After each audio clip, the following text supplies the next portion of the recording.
Hello दोस्तों, कैसे हैं आप सब। हमारी कहानियां देखने के लिए हमारे चैनल को सब्सक्राइब कीजिए और हाँ, बेल आइकॉन पर क्लिक करना मत भूलिएगा। साइमा और धीरज के लिए आज का दिन खुशियों से भरा था। पूरे 5 साल के लंबे इंतजार के बाद ये दिन आया था। आज साइमा के हाथों में धीरज के नाम की मेहंदी लगी थी। उनके प्यार पर उनके घर वालों ने भी सहमति की मुहर लगा दी थी। आज उनकी शादी थी।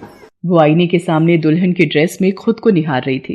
तभी उसके फोन की घंटी बजती है। फोन धीरज का था। हेलो हेलो, मिसेस धीरज से बात हो सकती है? अभी तो नहीं, लेकिन कल बात हो सकती है, क्योंकि साइमा अभी मिसेस धीरज हुई कहाँ है। कैसी लग रही हो साइमा? वीडियो कॉल करूं क्या? जैसी हमेशा लगती हूँ। सुंदर और हॉट। थोड़ी देर बाद बारात लेकर आई रहे हो, तब देख लेना। चलो मैं अब रखती हूँ, मुझे बहुत सारी तैयारी करनी है। तय समय पर धीरज साइमा के घर बारात लेकर पहुंच गया। पूरे धूमधाम से उनकी शादी हो गई। शादी करके वो अपनी नई नवेली दुल्हन को घर ले आया। सुहाग रात के दिन जब वो उसका घूंघट उठा रहा था तो धीरज, मुझे शर्म आ रही है, ये कहकर उसने दोनों हाथों से अपना चेहरा छिपा लिया। उसे ऐसा करते देख धीरज ने उससे कहा कि नर्वस तो मैं भी हूँ साइमा, बड़ी अजीब सी फीलिंग आ रही है। मुझे भी, लेकिन सच कहूं तो आज मैं बहुत खुश हूँ। आज से मैं ऑफिशियली मिसेस धीरज हो गई। उसकी बात को सुनकर धीरज ने उसे गले से लगा लिया। दोनों के दिल की धड़कनें बहुत तेज हो गई थीं। तभी धीरज ने कहा, तुम्हारे लिए कुछ सरप्राइज है साइमा। सरप्राइज? अरे वाह, थैंक्स। तुम्हें तो पता है ना मुझे सरप्राइज कितने पसंद है। वैसे सरप्राइज है क्या? तब धीरज ने तकिए के नीचे से एक एनवलप निकाला और उसे साइमा को दे दिया। एनवलप? ये कैसा सरप्राइज है? अरे इसे खोलकर तो देखो। साइमा ने जैसे ही एनवलप को खोला, उसके चेहरे पर लंबी मुस्कान आ गई। उसने धीरज को एक बार फिर से गले लगाते हुए कहा, I love you, I love you, I love you, I love you, I love you Dheeraj. पसंद आया सरप्राइज? बहुत पसंद आया। तो फिर जल्दी सो जाते हैं। कल सुबह सुबह ही मनाली के लिए निकलना है, हमें हनीमून के लिए। आई एम सो एक्साइटेड धीरज। तुम्हें तो पता है ना ठंडी जगह और बर्फ मुझे कितना पसंद है। अगले दिन वे दोनों अपनी कार से मनाली के लिए निकल पड़े। 6 घंटे की ड्राइव के बाद वो मनाली पहुंच गए। मनाली पहुंचते ही साइमा का चेहरा खिल गया। वहां स्नोफॉल हो रहा था। आसपास बर्फ की चादर बिछ गई थी। स्नोफॉल को देख साइमा की खुशी का ठिकाना नहीं रहा और उसने धीरज से कहा कि धीरज प्लीज गाड़ी रोको ना। I just want to feel the nature, I just want to feel the Manali. Dheeraj ने अपनी कार रोक दी। साइमा कार से बाहर निकली और अपनी दोनों बाहें खोल दी। ऐसा लग रहा था कि वो नेचर को गले लगा रही है। धीरज, मैंने स्वर्ग नहीं देखा, लेकिन मैं दावे के साथ कह सकती हूँ कि स्वर्ग ऐसा ही दिखता होगा। उसकी बातों को सुनकर धीरज हंसने लगा और हंसते हुए बोला, ओए मिसेस धीरज, अभी से ही तुम स्वर्ग वर्ग की बात मत करो। हाँ, अभी तो जीना है, मस्ती करनी है, खूब सारी मस्ती। ये कहकर उसने साइमा के ऊपर एक बर्फ का गोला फेंका। तुमने मुझे बर्फ का गोला मारा? रुको, मैं तुम्हें बताती हूँ। फिर वे दोनों मनाली की खूबसूरती में खो गए। उस समय पीक सीजन था, इसलिए टूरिस्ट की वहां भारी भीड़ थी। हर ओर नए कपल उन्हें दिख रहे थे। कुछ यंग लड़के लड़कियां भी बर्फबारी का मजा ले रहे थे। अब तो शाम भी होने वाली थी। इसी बीच धीरज को कुछ याद आया। ओ तेरी साइमा, एक बात तो मैं भूल ही गया यार। क्या भूल गए? यार हमने यहाँ रुकने के लिए होटल में कोई कमरा तो बुक ही नहीं किया। मैंने सोचा था यहाँ पहुंचकर पहले कमरा बुक करूंगा फिर घूमूंगा, लेकिन तुमने तो बीच रास्ते में ही गाड़ी रुकवा दी और मस्ती में हम इतना खो गए कि कुछ याद ही नहीं रहा। उसके बाद वो दोनों फौरन वहां से निकले और होटल की तलाश करने लगे, लेकिन कई जगह घूमने के बाद भी उन्हें किसी होटल में कमरा खाली नहीं मिला, जिसका सबसे बड़ा कारण था स्नोफॉल का होना और उसे देखने के लिए टूरिस्ट की भीड़ का इकट्ठा होना। साइमा, 1 दर्जन से ज्यादा होटलों में गया, लेकिन कहीं कोई कमरा खाली ही नहीं है। अरे तुमने ऑनलाइन क्यों नहीं बुक किया था? अरे मुझे लगा था कि कमरा मिल ही जाएगा, मुझे क्या पता था यहाँ आकर वाट लगने वाली है। अब क्या करना है?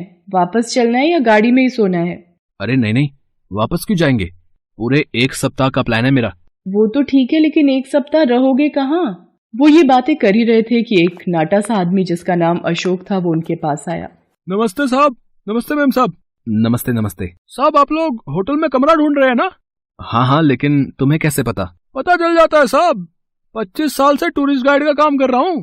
आप बोलो तो मैं आपको एक कमरा दिलवा देता हूँ। धीरज और साइमा को और क्या चाहिए था, वो दोनों अशोक के साथ चल दिए। अशोक उन्हें एक एकांत सी जगह में स्थित एक होटल में ले गया। वो होटल मेन सिटी से बहुत ही दूर था और छोटा था। यही है वो होटल? ये तो बहुत ही छोटा है और कुछ अजीब सा नहीं है धीरज। अरे 1-2 दिन एडजस्ट करते हैं, इस बीच और किसी होटल का पता भी करते रहेंगे। वैसे तो वो होटल छोटा सा था, लेकिन वहाँ तमाम तरह की सुविधाएं थी। उस होटल का नाम था ब्लू डायमंड। दोनों ने वहीं एक कमरा बुक करा लिया। कमरे की बुकिंग के बाद उसका मैनेजर बोला, सर यहाँ आप लोगों को कोई दिक्कत नहीं होगी। ये माना कि हमारा होटल शहर से दूर है, लेकिन शहर वाले किसी भी होटल से कम नहीं है। उसी रात नीरज अपने कमरे में बैठा लैपटॉप पर काम कर रहा था। तभी साइमा पीछे से आई और उसके गले में हाथ डाल दिया। हाँ तो मिस्टर धीरज, यहाँ पर आप काम करने आए हो या हनीमून मनाने? अगर यहाँ पर काम ही करना है तो फिर यहाँ आने की क्या जरूरत थी? ये तो तुम वहीं से कर सकते थे। ये कहकर साइमा वहां से जाने लगी। उसे ऐसा करते देख धीरज ने उसका हाथ पकड़ लिया और कहा, अरे रे इतनी नाराजगी, बट बाय गॉड नाराज होने के बाद तो तुम और भी खूबसूरत हो जाती हो। चलो हटो, जाओ जाकर काम करो, मुझे नींद आ रही है। ठीक है, लेकिन क्या तुम्हें मेरे बिना नींद आएगी? क्यों नहीं आएगी, खूब आएगी। अब तक तो तुम्हारे बिना ही सो रही थी। लेकिन अब नहीं साइमा, अब तुम मिसेस धीरज जो हो गई हो। ये कहकर उसने साइमा को जोर से गले लगा लिया। फिर वो दोनों एक दूसरे में खो गए। पूरे 1 सप्ताह वे वहीं रुके और किसी भी नए शादीशुदा जोड़े की तरह एक दूसरे में ही डूबे रहे। लेकिन 1 सप्ताह बाद जब वो अपने घर पहुंचे तो उनकी जिंदगी पूरी तरह बदल गई। हुआ ये कि धीरज अपने ऑफिस में बैठा काम कर रहा था तो उसके मोबाइल में साइमा ने एक वीडियो भेजा। धीरज ने जैसे ही वो वीडियो खोला तो उसके होश ही उड़ गए। वो वीडियो उसका और साइमा का था। उस वीडियो में उनके बहुत ही प्राइवेट पल कैद थे। ये कैसे हो गया? ये किसने किया सब? धीरज उसी समय ऑफिस से निकला। जैसे ही वो घर पहुंचा साइमा उसे देखकर रोने लगी। सब खत्म हो गया धीरज, सब खत्म हो गया। मैं किसी को मुंह दिखाने के लायक नहीं रही। उन दोनों का वीडियो वायरल हो गया था। लाखों लोगों के मोबाइल तक उनका वो वीडियो पहुंच गया था। अपनी बदनामी के बारे में सोच सोच कर साइमा रोए जा रही थी। उनके रिश्तेदारों और दोस्तों के फोन लगातार आ रहे थे। दोनों लोगों के सवालों के जवाब देते देते थक गए थे। इन सारी चीजों के लिए साइमा खुद को जिम्मेदार मान रही थी और इसलिए उसने एक बहुत बड़ा कदम उस रात उठा लिया और उसने नींद की बहुत सारी गोलियां खा ली। धीरज उसी समय उसे लेकर अस्पताल पहुंचा। साइमा, ये तूने क्या किया? डॉक्टरों ने तुरंत ही उसका इलाज शुरू किया, लेकिन वो कोमा में चली गई। कुछ नहीं कह सकते धीरज, वो कब तक कोमा से बाहर आएगी?